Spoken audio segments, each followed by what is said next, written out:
Hi, everyone. Welcome to the Future Focused Learning podcast, where we explore the intersection of technology and education and strive to answer the big question: how do we prepare students for the future? I'm your host, Kyla Bolden, founder and CEO of WizKid Learning. Each episode, we bring you insightful conversations with educators, industry leaders, and changemakers who are transforming learning environments and equipping students with the skills they need to thrive in an ever-evolving world. Hi, everyone. Thank you so much for joining us today. Today on the podcast, we have Georgele Weller, who is the Director of Programs and Community Services at the East Scarborough Boys and Girls Club.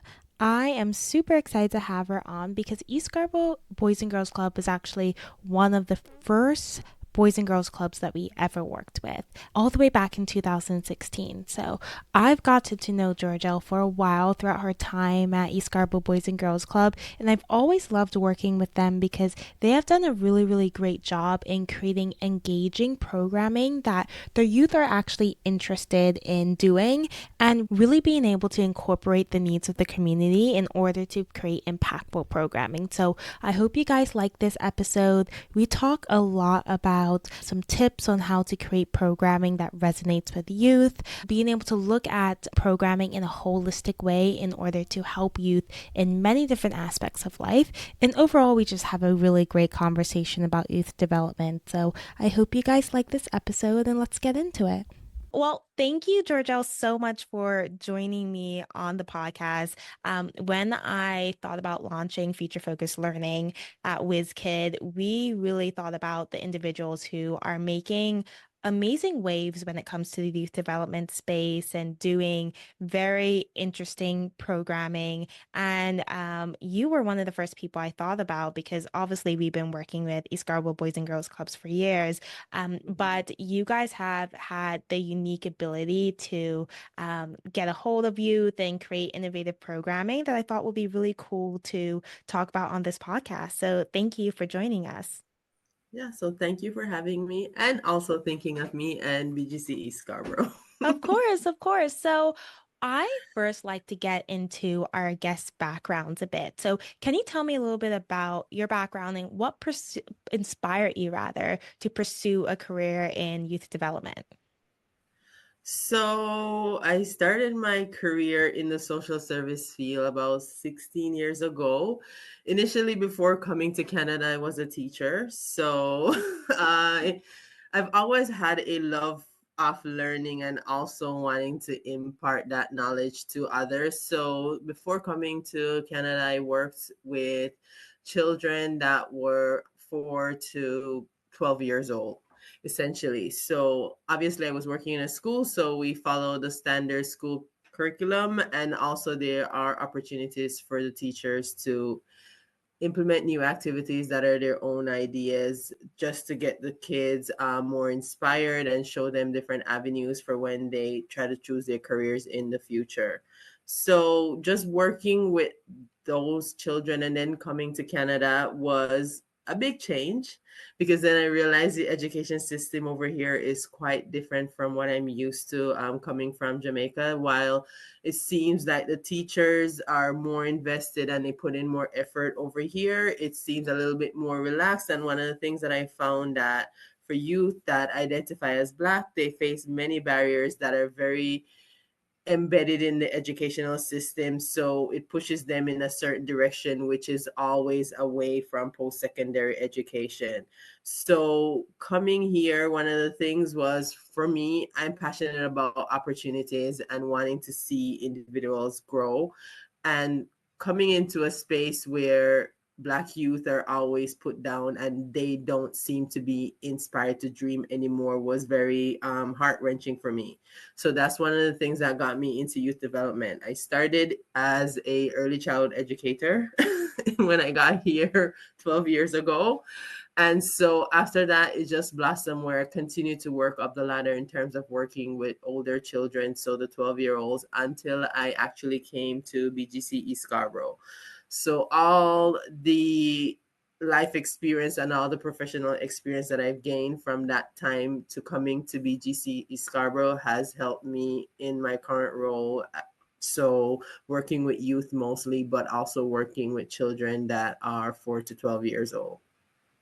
And something that you said two things. Hmm. That the education, I don't say education system, but you mentioned that things were a bit more relaxed here. Is Hmm. that what you said? What do you mean by that? So, in the sense where if there are children that have challenges, it's cookie cutter. They have a challenge, so then we're going to put them on a education plan, which sometimes just means that now you're taking them out of mainstream classroom instead of putting in the effort, because again, all of us learn differently. Some of us are visual learners, some of us are auditory learners. We need the connect the hands-on manipulatives, and our system isn't built for that essentially. While in the Caribbean, the system is, if you're teaching math, right, you want a child to count by tens.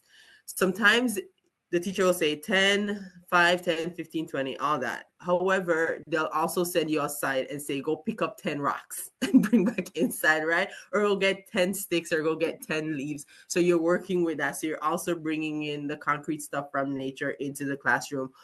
Over here, it's more of the paper and not necessarily, they don't spend the time to actually learn or see how the kids actually learn, essentially, I find with the teachers. And it could be that there's so many kids in the classroom and varying needs and abilities, and they're just overwhelmed as well. The class sizes are huge. Yeah, absolutely. And I completely know what you mean because I noticed that too, just coming from Bermuda, how and I think it might have to do with something about like us in the Caribbean being more like a homogeneous culture. Mhm. It's okay for a teacher to, be teaching something to the whole class, but realizing that Jimmy's not getting it and being like, okay, Jimmy, let me spend some time to teach you this way. And Mhm. they don't have to go through steps and regulations and all of those things to be able to do that in the Canadian school system and same within the US system too, in order to just, craft the education a little bit better for one student or to be able to say, okay, like,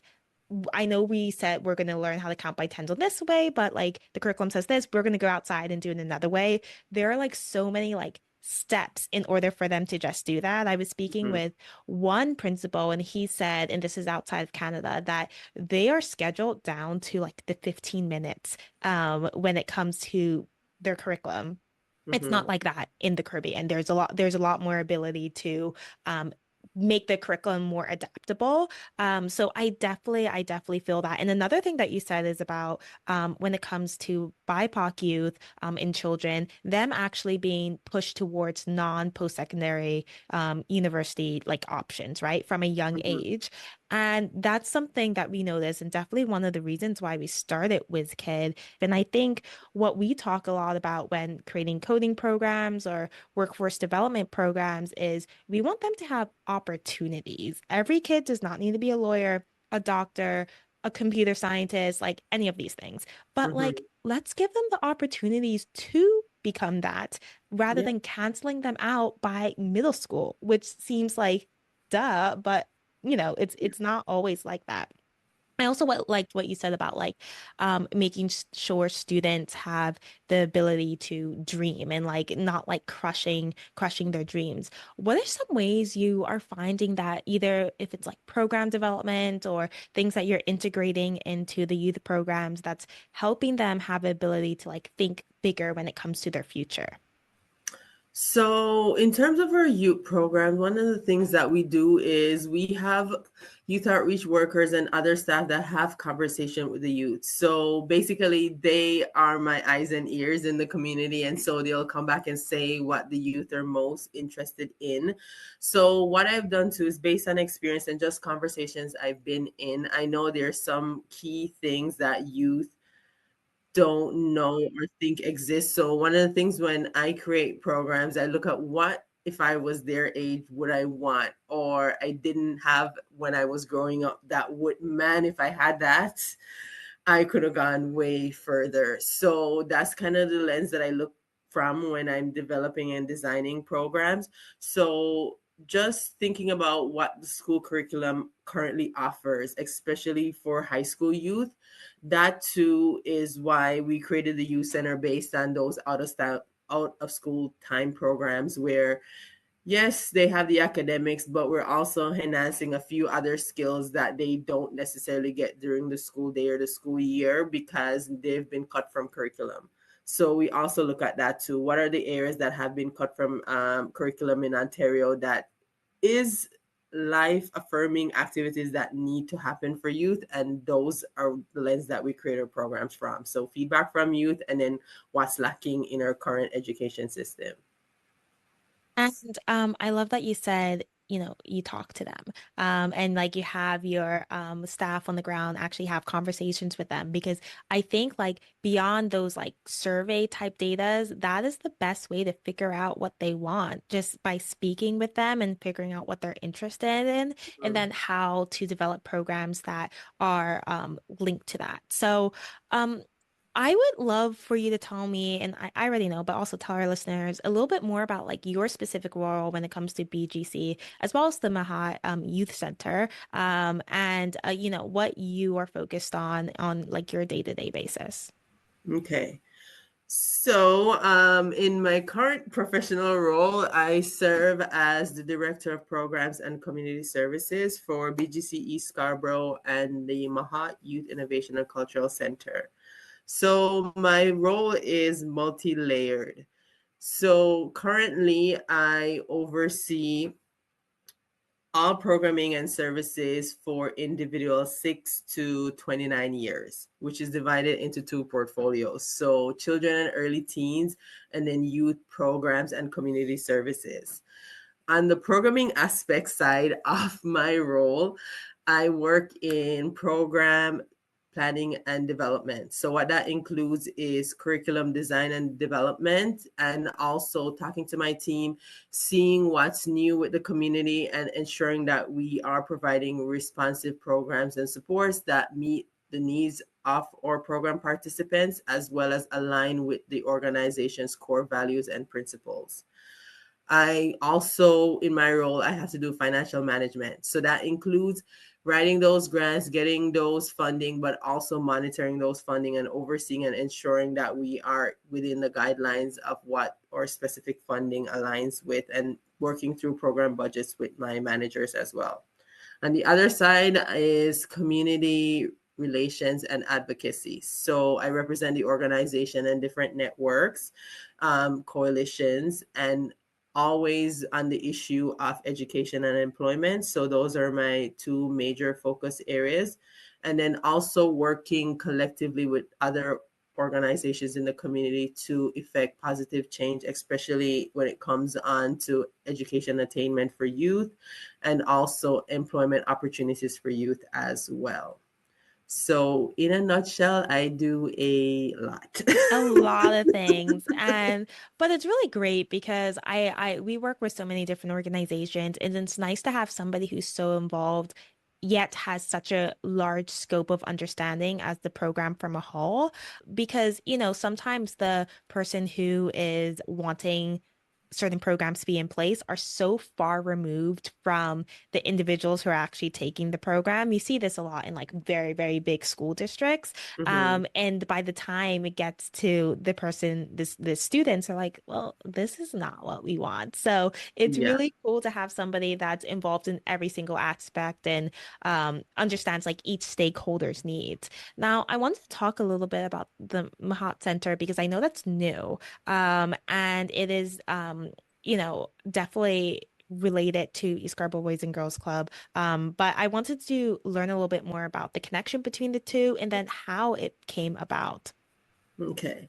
So the MAAT Youth Center came about after our CEO, Ucha Sawyers, came to the organization, I want to say about 7 years ago. And in her mind, because she's a Galloway kid. So she grew up in Scarborough. So coming back to the community, she realized that some of the things are still the same way as they were when she was a youth. And she wanted to change it up. And also, we recognize that all these different businesses are coming in and there's no space that's being created for youth. And so BGC East Scarborough, along with the CEO's board of directors, decided to find a standalone youth center. So MAAT Center came out of that conversation in terms of wanting to have a standalone youth space that is specific for Black and Indigenous youth first. Obviously, we serve people of color youth as well, but having a space where youth can feel inspired to get training, to get all the supports that they need. And when we say supports, we mean a holistical view. So from academic support to employment supports to mental health supports to housing supports. So MAAT is going to be essentially a one-stop shop for all youth needs. So that's kind of where the lens that we're working from at this point. And slowly, we've only officially had the property for 3 years. So we are building slowly on each thing that's in our name, because MAAT is also an acronym. So it stands for Mentoring, Academics, Art, Technology, Youth Innovation, and Cultural Center, which is a big mouthful. So all these things that are listed in our title is what we aim to offer to the youth in Scarborough. I absolutely love that. And I think I on a previous episode of our podcast, we were speaking with Antonio, who was a principal, and now he works in partnerships at a nonprofit that works with schools. And one of the things that we were talking about is like literacy rates as well as like numeracy rates, math scores.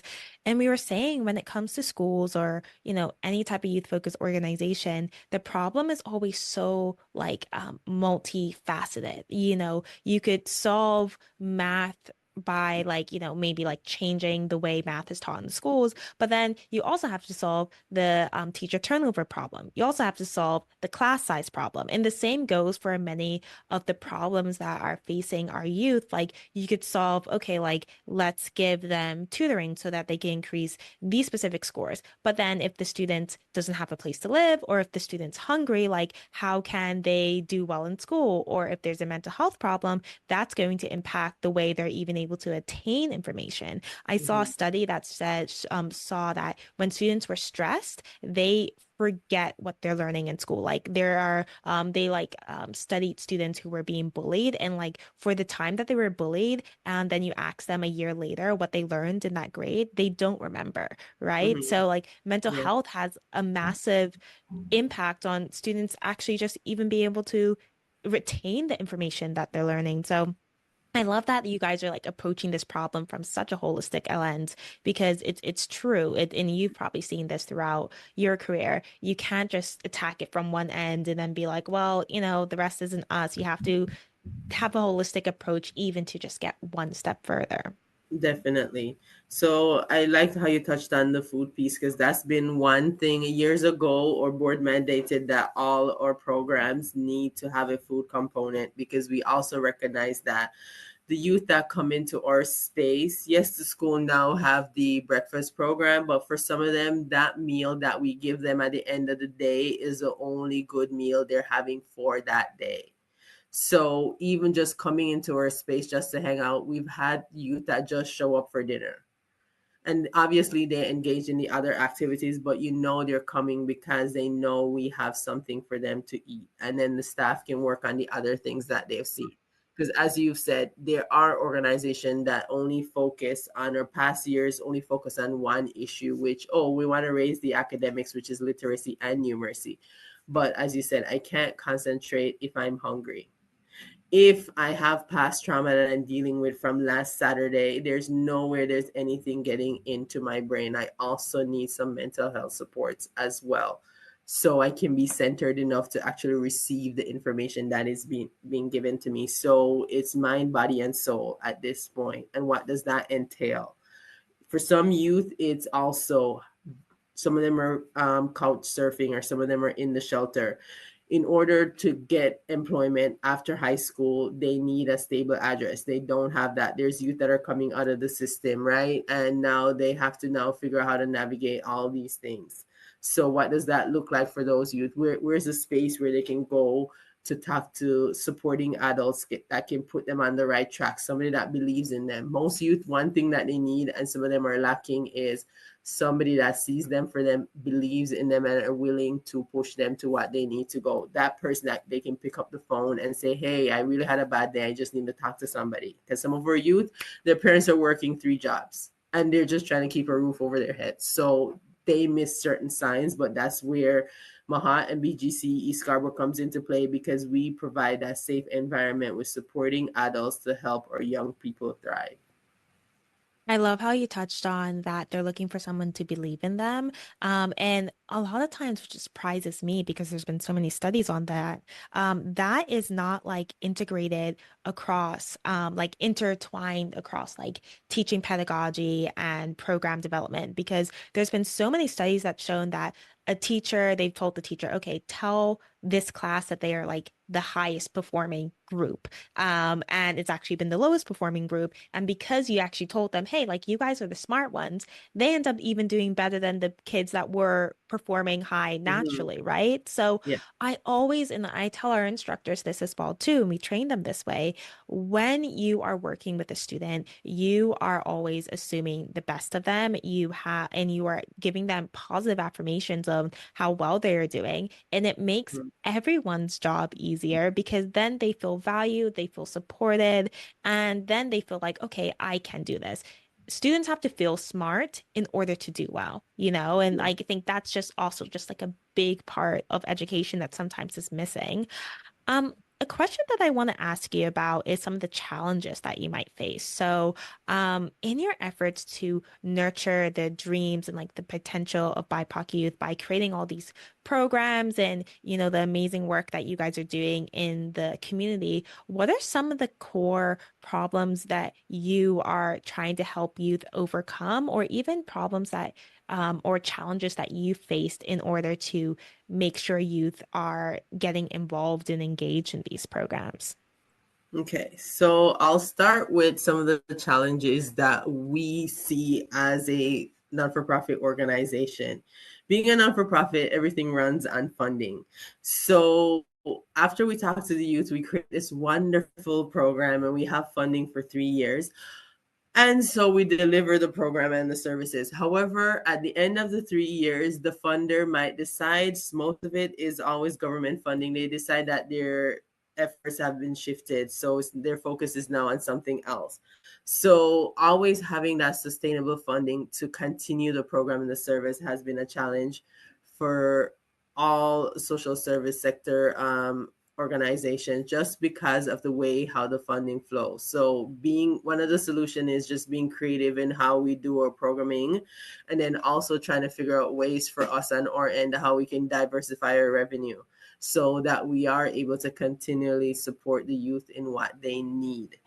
For youth, some of the challenges for them are those systematic barriers that they face daily, whether it's getting the right education or getting a sustainable living wage employment. Those are some of the challenges they face.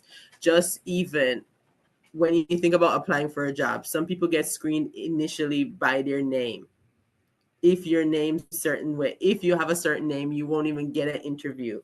So that too is one of the challenges that they also face. And just the way how the system is set up, they said it's youth serving are supposed to provide these opportunities or supports, but it's set up in a way where it pushes BIPOC youth to the back, and then other counterparts in terms of people who represent other nationalities are always first. And so one of the things that youth, they just lack the passion to do anything or desire to do anything.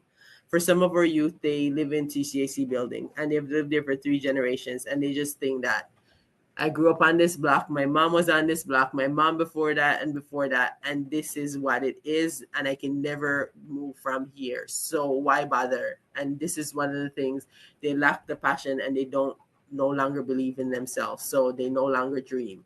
That was one of the things that I found when I first started in my role when I with the organization as a youth program manager, and I had conversations with youth and staff. I realized that youth no longer dream. You know, when you talk to a 5-year-old, 6-year-old, say, "Oh, what do you want to be when you grow up?" And I'd be like, "Oh, I want to be this." Youth, most of the youth that I spoke to in before pandemic, they were like, I'm just trying to get through today. I don't know what I'm going to do with my life after high school. Why bother even trying? Because they're not going to give me a chance. And that's it. And they just don't know what they want to do. I've had one youth that was in our employment program earlier this year. I worked with him because he was working under my supervision, and the program was coming to an end. And I asked him, I said, now we're 2 months out from when your placement is going to be done. You said you wanted to work in the IT field. Okay. So what does that look like for next steps for you? Because at this point, depending on which career you want in information technology, it's going to require you to do additional skills or some more certification, some more training. Or are you looking for entry level job? What is the goal? What do you want to do in the IT field? Yes, you say you have a passion for IT. What is it? Because the field is so broad. Do you want to go into app design? Do you want to go into um, anything, website development? What do you want to do?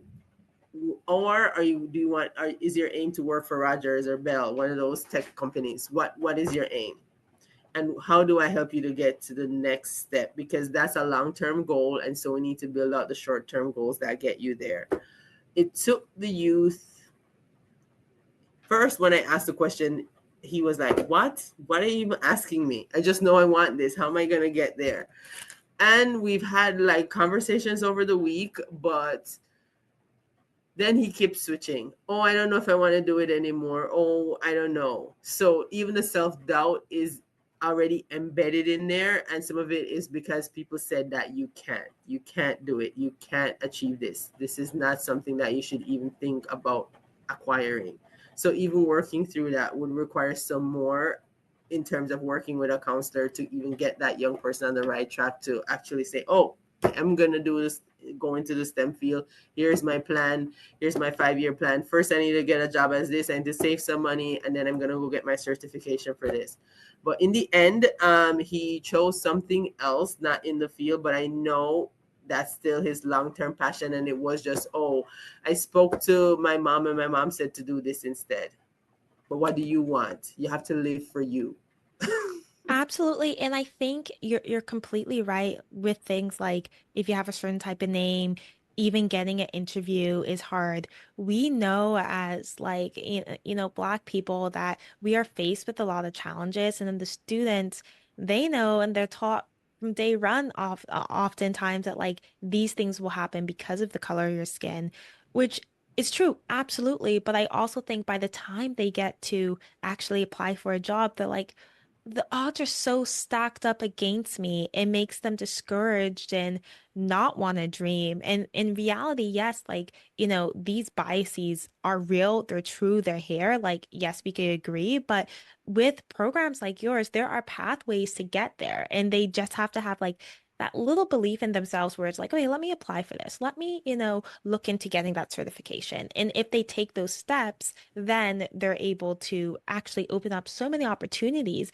But you're so right. It's the when it comes to them believing in themselves and the mindset, sometimes if you don't have that, you're literally paralyzed. I love that you guys are attacking it from like so many different angles with MAAT, because it's true. It's not just providing the resources, providing the pathways, certification, all of those things. It's like as well the social and the mental and the emotional part of it that actually just allows them to be present and try. Mhm. Um, which is it's really incredible that you guys are doing it. One of the things that we like to focus on when it comes to this podcast is future focused learning. And I know that you guys are really passionate about preparing kids for the future. So in turn, focused on future focused learning too. Mhm. Because the world is changing so much. I mean, oh my, like we've been through, I feel like 10 different lifetimes in the last 4 years, just based on everything that has happened. The world is not the same as it was in 2019. It's not the same that it was in 2022. Like there's Mhm. so many things have changed on every single aspect of it. And we're constantly thinking, how are we preparing students for the future? Like what jobs are we trying to prepare them for? How do we set them up for success? Because we knew, even like 20, 30 years ago, one parent could work and support a family of three, and they could get a mortgage and they'll eventually own a house. it's not like that anymore, Yeah. right? It is not like that at all. So, like, when you're thinking about the rapid advancements of technologies, as well as how much the world is changing, what skills do you believe is essential for the youth that you're working for specifically in order to be successful and actually thrive in the future? I think first and foremost, one of the things is active learning and then figuring out what their learning style is. Because one of the things that we youth aren't taught is that we all learn differently, right? So, and one of the things, change is constant, and we always have to be in the know, especially if you're going to go work in the STEM field and everything is tech nowadays. So being an avid learner is one of those things. And the next thing is critical thinking and analytical thinking skills. You are definitely going to need to be an innovative thinker, and those key skills will help you. And another is just being adaptable, because nobody's day ever goes according to how they plan it. So, and your job will shift and your focus will shift even as you go through your week. So, being able to roll with the punches as they come and deliver on what you need to is a key skill to have, as well as complex problem solving skills as well. Problem solving is key because working in the world of tech, there are going to be complex problems that you're going to need to break down into more manageable tasks so you can develop a quick solution. And I believe that's key to working in the future. I completely agree. I love what you said about adaptability because that is something that we definitely try to instill, especially in our older students when it comes to them looking for a job and even their perception of what the career world, like when they actually get into the workforce, is going to be like. Mhm. Sometimes I feel like there's this idea of you get hired for this one specific narrow role and you're doing that same thing every single day. And yeah, some jobs are like that. But most jobs are not at Mhm. all. Unless you're working in, like a factory, you are not going to be doing the exact same thing every day, and your job will evolve as time goes on because that's just the world we're living in. It's so evolved. So having the ability to be like, okay, let me try something new. Maybe I feel a little bit out of my depth, but let me try it. Let me be adaptable. The ability to problem solve is so important because well, you know the reasons, but I also think we're just living in a world that so much is changing, so many problems are obviously arising and within Mhm. their career, outside of their career, and having the ability to sit down and think about it and think about the solution in a logical way is so important. I just have a few more questions for you actually too. So, Mhm. the MAAT Center and East Scarborough Boys and Girls Club, you guys have done a really phenomenal job with creating programming as well as launching innovative programming and taking a chance on programs. Like, for instance, we've been working with you guys for a little over 8 years now, about, which is crazy to think about. Mhm. And East Scarborough Boys and Girls Club was actually so WizKids started in 2016, and you guys were one of the first organizations that we worked with, which we're always so thankful for and love working with you guys. But that was very early to be considering like game design programming and all of those types of things. You guys have always been really, really ahead of the curve. And then now with the MAAT Center and East Scarborough Boys and Girls Club, attacking the problems that youth and specifically BIPOC youth are experiencing. And I would also say the very fact that you are looking at your youth and like thinking about the cultural significance or like the cultural problems that they're also facing and trying to weave that into programming, it should not be novel and innovative, but it is. A lot of Mhm. organizations aren't even taking that into account that, the kid might go through a career development program, but might not feel that they could apply for these jobs simply because of their name. And they're not realizing that that is causing, their program to not be as successful. Like you guys are looking at it from such a holistic aspect, which I think is amazing. But what advice would you give to other professionals in the social service space, youth development space who are looking to create impactful programs for their communities? Because you guys have been able to do that very well. I would say with everything that I go into is keep an open mind. So one of the things is, yes, we are people and we come with our own knowledge and all these things, but we also most of the time need to take ourselves out of the equation and look at the problem from outside of the box versus being inside of the box with everyone else. So one of the things that we aim to do is, or I aim to do, there's nothing that I design that's typical of what anybody else is. There's always a different angle in terms of, oh, if we're doing for teaching math, why does math have to be, oh, everybody sits here and they learn this? Why can't it be that, oh, I'm going to add this game piece to it? So I'm using tech and I'm also going to use concrete and I'm also going to put an aspect where the students can also show what they've learned, right? So just being open-minded and continue to learn. So have conversations with other people and see how they're doing things in their spaces across the country. And I would also say look outside of Canada. There's wonderful things happening in so many different parts of the world that are very innovative that we too can learn from them. So that's one of the pieces, to always do your research, talk to others, go to conferences, not necessarily just in Canada, go outside, see what else people are doing in their community that you're like, we haven't tried this, but I think it might work for a youth, right? And then talk to the youth.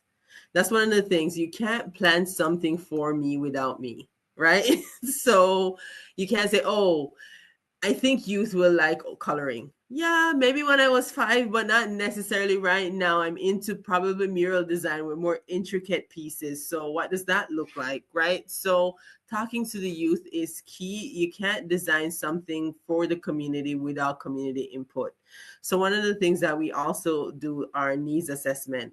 What are the top priority for different areas? And because the areas that we serve, each community is unique, so most of our staff build relationship with community leaders.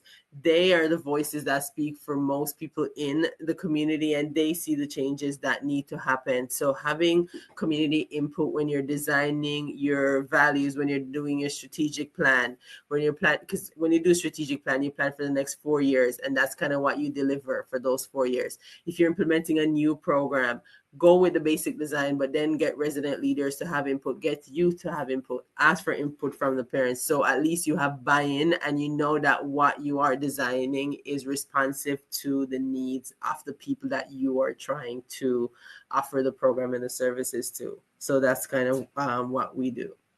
I love that. And what I'm hearing there is having a user-centered approach. I think that's kind of like what we call it in tech, but a Mhm. lot of technology, curriculum, even sometimes I go to conferences and the speech that the person is giving is not indicative of the people that are actually in the audience, right? Mhm. There's so many times where us as leaders could think, oh, like, I think this will be so cool. Let me do this because this is Mhm. what I just would have wanted as a kid, etc.